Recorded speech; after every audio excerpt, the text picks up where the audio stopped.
que ver con integridad, ¿no? Y me parece que es muy curioso, porque evidentemente ya hablar de los recursos, hablar de todos esos procesos empresariales, que los tenemos que documentar porque son procesos que están ahí, ¿no? Y que requieren una interpretación, ¿no? Y se vuelven, hace rato dije, un arma de dos filos, es de muchos filos. Y muchas veces uno también entra en la calidad del papel que asumes, ¿no? Cómo interpretas. Y tomas también decisiones de cautela. Y eso nos pasa a todos los que trabajamos en campo, de decir, esta información yo ni la publico, esta ni la escribo, porque entiendes las consecuencias, ¿no? Pero también creo que lo que es evidente es que hay una mercantilización de los recursos, de los saberes. Y hay un modelo Estado-Nación en donde por una parte está atribuyendo como una bandera la cuestión del hambre, pero también la está generando. Y yo creo que eso, por cuestiones de ética, tenemos que decirlo. O sea, hacer explícito. Y es que es muy curioso, porque hay ciertos discursos que son como ocultos y se disfrazan. Y los podemos ver hasta en las poblaciones indígenas, porque tampoco quiero caer en el dilema del buen salvaje. También destruyen y arrasan, y también son intermediarios, y también explotan. O sea, ¿de qué sociedad estamos hablando? No creo caer en el romanticismo, ¿no? Ni quiero, no creo que sea prudente. Pero esto tiene que ver con una cuestión de ética, de principios, esos son individuales. Y lo cierto es que el gremio está polarizado, ¿no? Y esto, miren, ¿por qué? Yo me pregunto, ¿por qué cuando anduvimos en la corriente o en el paradigma del símbolo, Clifford Geertz, estudiando significados, en una maraña de significados, no nos metían en este cruce de la ética? Porque esta tendencia de la etnocología, y al hacerse presente el ambiente, se hacen presentes los recursos, y eso es poder. Por eso es que las nuevas, vean ustedes los autores, Boaventura de Sousa Santos, Bruno Latour, Harvey, ¿no? Evidentemente son sociólogos, geógrafos, pero también son sujetos de poder. Estamos en una antropología política también, ¿no?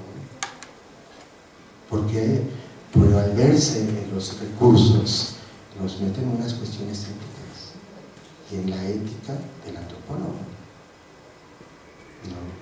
Entonces, la propuesta de la sociología, de la traducción de Boaventura de Sousa Santos, hay que efectivamente adjetivarla con esto que tú estás proponiendo, por supuesto.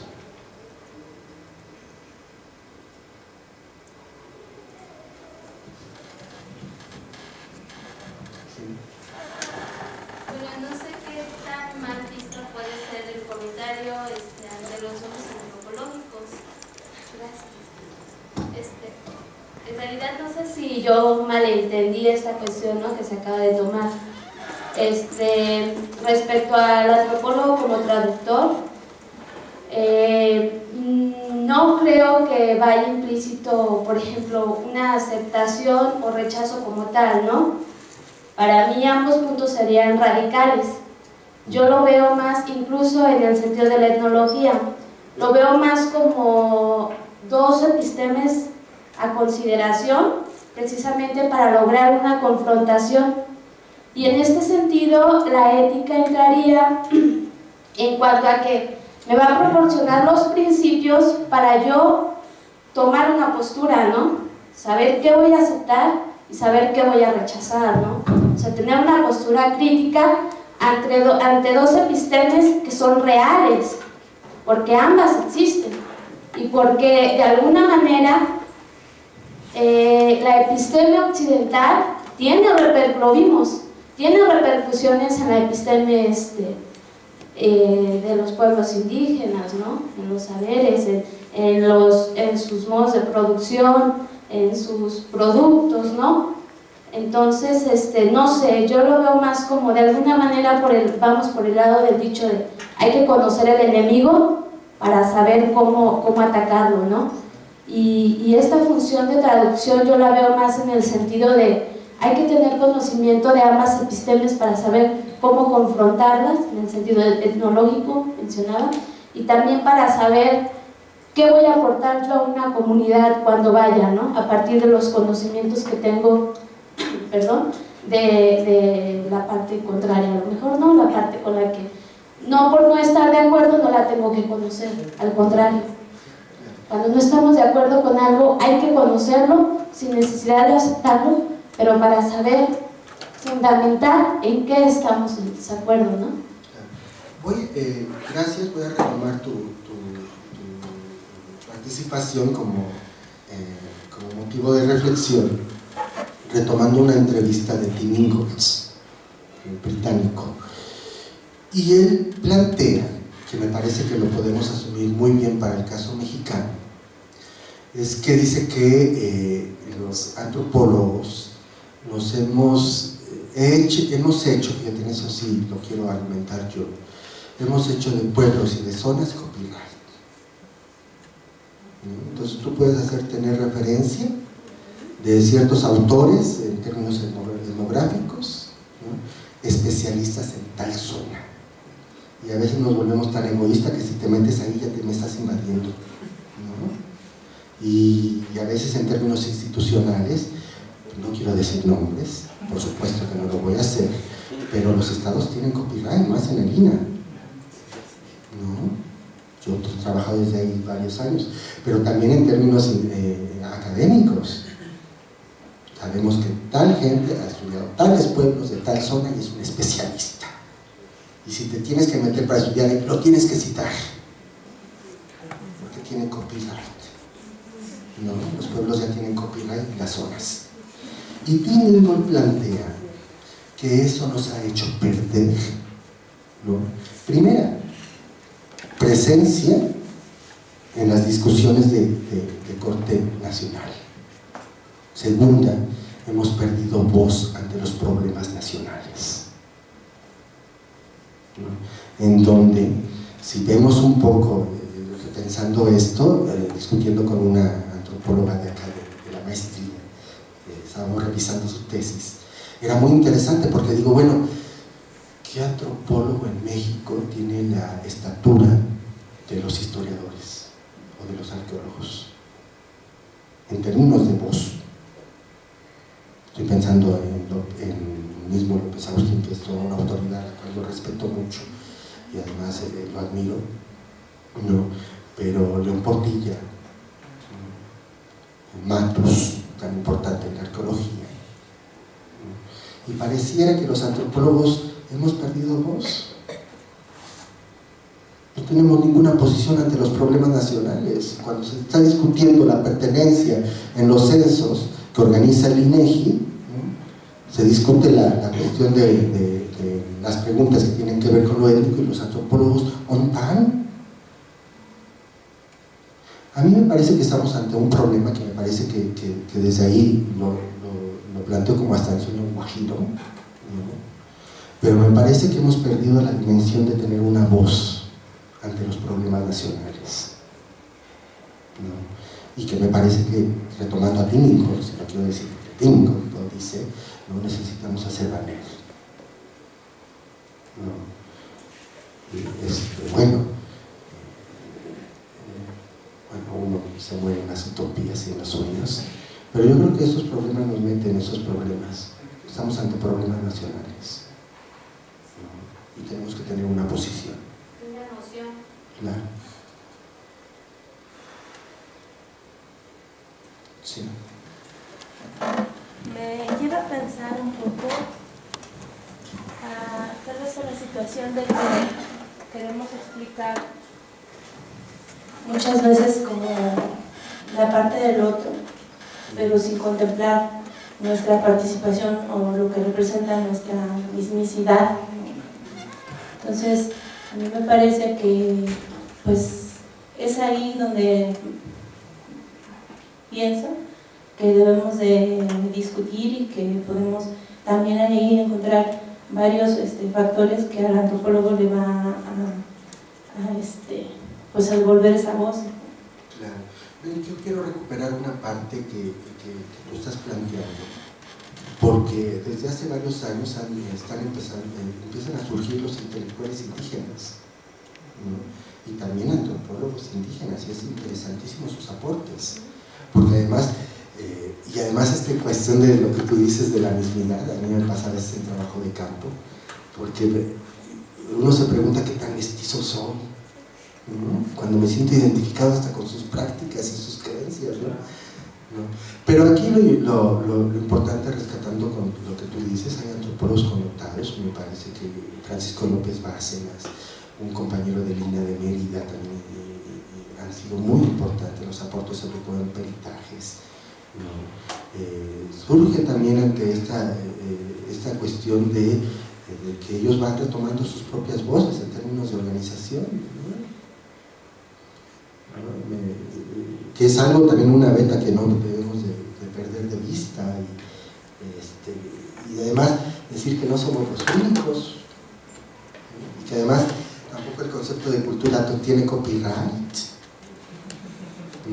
Curiosamente, ahorita en pasillo estaba yo comentando con uno de sus compañeros cómo a los que de generaciones más, e incluso a los profesores, nos cuesta tanto trabajo pensar en la transdisciplina, pues porque nos formaron en un carácter parcelario,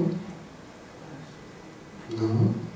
Entonces, ¿cómo puedes pensarlo? Y es una fractura con las nuevas generaciones, ¿no? Sobre todo los que vienen, por ejemplo, de la UACM, ¿no? O en carreras como Desarrollo y Gestión de la UNAM, en donde ya son pensadas a partir de la transdisciplina. Entonces ahora hablan de socioantropología, ¿no? Y los antropólogos defendiendo nuestro copyright, ¿no? What? ¿No?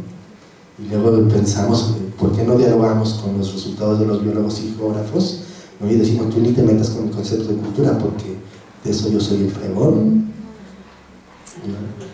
No, yo creo que tenemos que estar abiertos al diálogo, y a mí me ha pasado cuando, después de muchos años de haber terminado la carrera, de meterme en la Durkheim, a Weber, a Niklas Luhmann, y ahora últimamente a las aportaciones de las otras disciplinas, uno dice, es que efectivamente, o sea, los sociólogos, Durkheim sobre todo, me volví un adicto a Durkheim, ¿no? Es apasionante para entender los problemas o preguntas que nos planteamos los antropólogos. ¿Por qué la división? ¿Por qué el saber parcelario? Por supuesto, ¿no?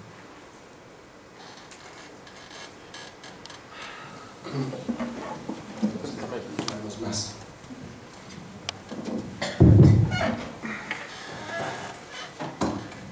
Gracias. Profesor, yo quisiera hacerte una pregunta así específica. A lo largo de la revisión que tú estás haciendo de la teoría antropológica, muy poco se vislumbra el hecho de grupos étnicos pues, no nacionales. Al momento de que yo estoy haciendo una investigación sobre esta parte de las migraciones extranjeras a México, me llevó aquí a la antropología, y uno de los elementos que señalan tanto historiadores como sociólogos y un poco antropólogos es que el hecho de que se esté marginando a estos migrantes extranjeros es porque el tema indígena se hizo más relevante en la antropología, y creo que aquí, bueno, no sé si digo, no quiero hacer crítico, no quiero criticar a lo tonto, pero sí me gustaría saber tu opinión, ¿qué pasó acá? ¿No? Porque también, por ejemplo, en el caso de los chinos, son una comunidad, por ejemplo, en el Soconusco, es una comunidad grande, están mezclados con los grupos étnicos de ahí.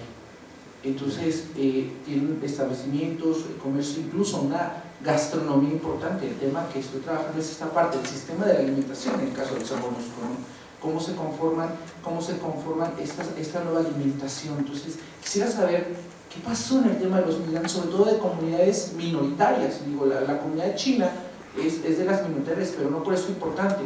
Tal vez así, bueno, por ejemplo, el caso de Mexicali, históricamente es fundada por chinos. Entonces, aquí pasa algo, ¿no? Digo, no sé, no sé, ¿no? Ellos, por lo que he revisado, no están peleando por ser reconocidos como una minoría, o sea, no está en la parte, pues, en el consciente de ellos, ¿no? Quisiera saber qué pasó ahí, ¿no? O qué está pasando y que necesita ser retomado, ¿no? Yo creo que mucho tiene que ver con la historia de nuestra disciplina, de la etnología. Yo estoy hablando como antropólogo y etnólogo, incluso en términos de nuestra formación, ¿no? Generalmente, por una sencilla preocupación, primero reconocer nuestro pasado enraizado en esta herencia mesoamericana y en estas repercusiones presentes en los pueblos indígenas, ¿no?, mesoamericanos. Evidentemente ha habido otras vetas que nos han abierto hacia la antropología urbana, por ejemplo, ¿no? La antropología se ha abierto hacia otros temas que tienen que ver incluso con bandas, con grupos, y también se han abierto vetas de estudios hacia estas minorías étnicas, que también la cuestión de lo étnico, ¿no?, como resulta sumamente cuestionable en términos de cómo lo plantea Stavenhagen en el libro de etnia, la cuestión étnica, ¿no? Aquí habría dos cosas. Una, minorías étnicas es cuando lo vemos en términos de Estado-Nación, pero tú vete a una zona indígena y a ver si son minoría. Ahí el extranjero eres tú, ¿no? Primera. Segunda, hemos tenido una historia de migraciones y que además son migraciones que no solamente se dan en México, se dan en otras partes. Los árabes en México, los españoles en México, los coreanos, ¿no?, con toda una serie que les han llamado minorías étnicas en términos que evidentemente tampoco que es algo que están estudiando y que siguen siendo árabes aún estando acá. Y veamos, por ejemplo, los judíos en Polanco, ¿no?, o los árabes poblanos, pues, que con grandes empresas, la cuestión del Líbano presente en México, ¿no? Y esto nos mete en otra cuestión de los extranjeros que además llegan a la ciudad y que también son comunidad y reproducen la cultura y se relacionan entre ellos. Veamos los chinos, ¿no?, o los judíos, cualquier minoría, y sobre eso una vertiente de la antropología que ha sido tan amplia, ¿no?, también los ha estudiado, no en términos de la etnología, creo que más bien han sido los antropólogos, ¿no? Los etnólogos creo que nos hemos ido más bien hacia las poblaciones indígenas. Y hay un punto ahí importantísimo que últimamente está generando, que tiene que ver con la presencia negra, ¿no?, y que en los últimos años, es más, se están poniendo de acuerdo cómo decirles, afromestizos, ¿no?, ¿cómo le dicen? Algunos les dicen los morenos, como dice la Citlaliquecha, ¿no?, como una categoría, ¿no?, pero que además ellos están entre dos aguas porque no son indígenas, ¿no?, pero tampoco son mestizos, pero ahí están. Veamos las costas, la costa chica de Guerrero o de Oaxaca, ¿no? Y hay un reconocimiento incluso en los últimos censos de meterlo como una categoría, como el tal Tzotzil también ¿no?, afromestizo, ¿no?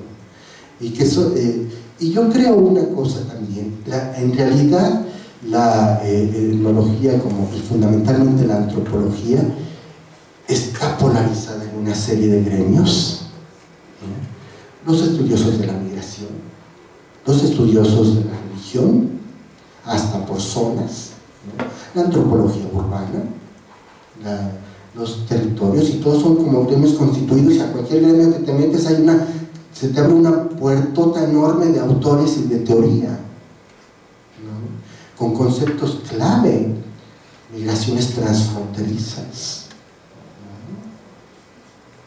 ¿no? Entonces, yo creo que en ese sentido, el carácter evidentemente de mis intereses, mi formación de etnólogo, los años que llevo en el INA, me han llevado a ver de esta manera la etnología, ¿no? Pero evidentemente la antropología es mucho más.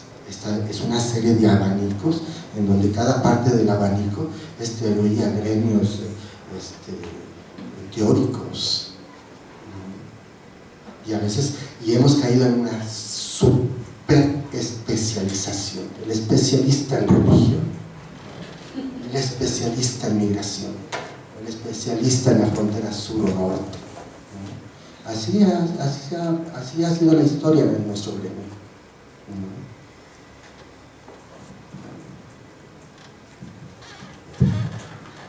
Bueno, yo nada más, yo no soy antropólogo, pero algo que me deja reflexionando mucho esta exposición, y más del último modelo de lógica de construcción de conocimiento, primero, pues creo que una crítica, o bueno, no crítica, pero sí una observación así hacia, luego como que esta idea romántica de buen salvaje, de que parece que las transnacionales llegan solitas y se ponen y invaden así como quieren, cuando yo creo que este modelo lo que está proponiendo es también ver del lado precisamente del episteme de los indígenas, bueno, de los pueblos indígenas, ver qué relaciones de poder se están dando allá adentro entre ellos mismos que permiten el establecimiento de estas transnacionales, por ejemplo, ¿no? Porque no nada más llegan así de, vamos a llegar y les damos algo y ya no, también dentro de ellos, así por ejemplo, el ejemplo que nos puso usted de que pues el maíz de ellos es feo, el de nosotros es el bueno, ¿no? O sea, ellos claro que tienen su propia cosmovisión hacia lo de afuera, y creo que el objetivo de estas teorías de la complejidad es verlo también ahí,